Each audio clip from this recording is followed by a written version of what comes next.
Success without fulfillment is the ultimate failure.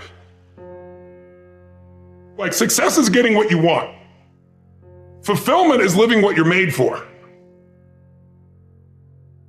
Fulfillment and success, they're not even the same universe. People ask me all the time, what does it take to be happy? And I always tell them it's really simple. One word, progress.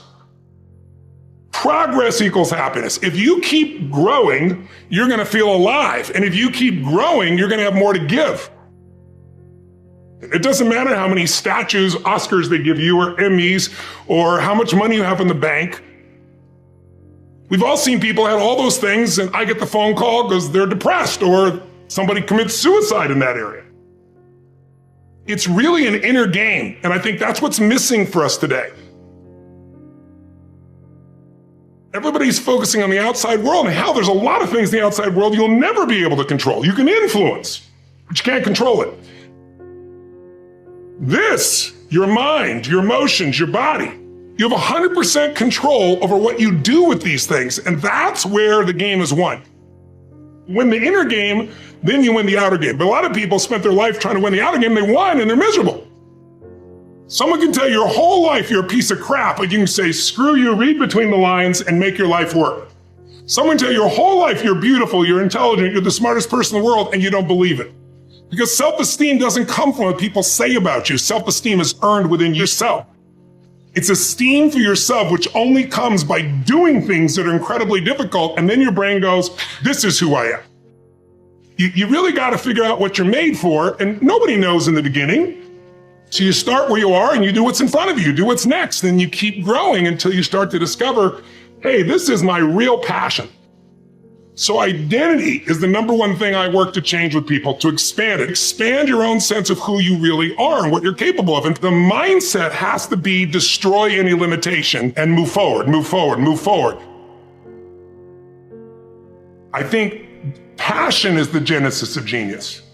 If you've got enough passion, you're gonna find answers nobody else does. But most people run out of fuel, meaning they get tired, they get exhausted, they get burnt out, they get the law of familiarity. They're around something so much they take it a little bit for granted. And I've managed to see something in myself that I found in every great leader that I've ever respected, and that is, I value intelligence immensely, but I know really smart people can't fight their way out of a paper bag pragmatically, right? What I see as the one common denominator of people that are successful over a lifetime is the sustained hunger. Hunger is the number one factor. You need to be good at pattern recognition, and that's what gets somebody strong at anything. I mean, you look at, why is Amazon doing so well? He realized one pattern was valued over anything else, convenience, right? If you look at Tom Brady, a friend of mine, he's got pattern recognition like nobody else at 43 years old. He's able to do things no one dreamed could be done. He's got more Super Bowl rings than any team. See, what do they see that none of us see? What's the pattern? Then you gotta learn pattern utilization. It's one thing to see it, it's another thing to use it. And then if you're good after a while, you get to pattern creation. It's like if you learn to play the piano, most people play other people's music, and then there's a point you've learned so much that you're able to create. Really comes down to anyone can learn anything if it's important enough to you. So it's like my drive is not just for me. That wouldn't be enough because it's easy to meet your own needs. It's not that difficult.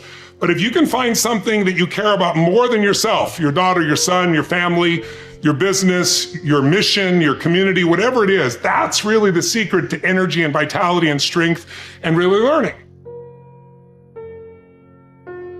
One of the things I want to do with people during this challenge is take things that seem so complex and make them so simple so you do it. Get it really simple, things you can do right now to change your life. You can go to experience it that day, and then you get momentum. Day 1, day 2, day 3, day 4, and all of a sudden now what used to be hard to do is easy to do. And I think for anyone, you got to understand anyone can learn anything if you can just break it down to its simple core, and that's what I try to do most. And I'm just not willing to settle for a life without passion and aliveness. That's just like there's so much to learn, there's so much to grow, there's so much to give, and I'm wired to grow and give. And I think anybody gets wired to grow and give is going to have a really fulfilling life. It doesn't matter what you choose to do, you're going to be alive. A year ago, people thought we were coming out of, we got vaccines now and we're coming out of COVID and it's going to be all over now. And people are excited. But now, after going through 2 years of this, there's a lot of people now that no longer have a compelling future. Like, people talking about New Year's resolutions. Most people don't even have one because it's like they never followed through anyway, right? But at least they had something to look forward to. They're starting to get into learned helplessness. Learned helplessness is when something is so bad over and over again, you start thinking the problem's permanent. No problem is permanent. Or you start thinking the problem's pervasive because I haven't handled my finances, my whole world's over. Or because my relationship's bad, my whole world's over. Your life is bigger than that. My goal right now is to shake that up for people. People need a new perspective, and you can't do it by just sitting and thinking. You gotta move your body. You gotta change your energy and your focus.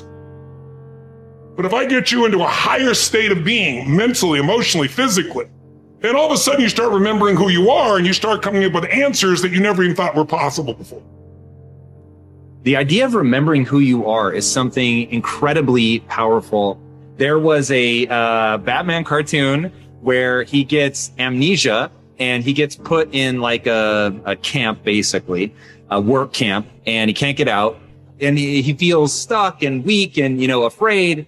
And then something happens, I don't remember what, triggers his memory. And he remembers that he's Batman. Just in remembering that he's Batman, he then takes the actions to fight his way out. And look, I know it's a cartoon, but that has always resonated with me. And whenever I'm feeling anxious about something, I always tell myself, remember who you are. But you're really talking about the most important concept in lasting change, identity. We all define ourselves in certain ways. So you start where you are and you do what's in front of you, do what's next, and you keep growing until you start to discover, hey, this is my real passion. And it can change. People go for 5, 6, 7 years, and then they usually question their business, their career, their body, their relationships. And then one of two things happens. They change direction and feel renewed, or they go, no, I got a great deal here. What the hell's wrong with me? And they recommit and they get stronger. But that's life. And if you don't grow, I don't give a damn how much you got going for you, you're going to be miserable. I think as early on, I realized that, one of the things you have to understand about life is everything changes and everything ends. And that kind of sounds heavy on the front end, but it's a truth. If everything changes and everything ends, number one, it should make you appreciate what you have right now. And then my view is what's next is always better. If I make it so, it's my job to make it so. And I think that's how we have to navigate. But most of us have been conditioned not to take a risk. People ask me all the time, what does it take to be happy? And I always tell them it's really simple. One word, progress.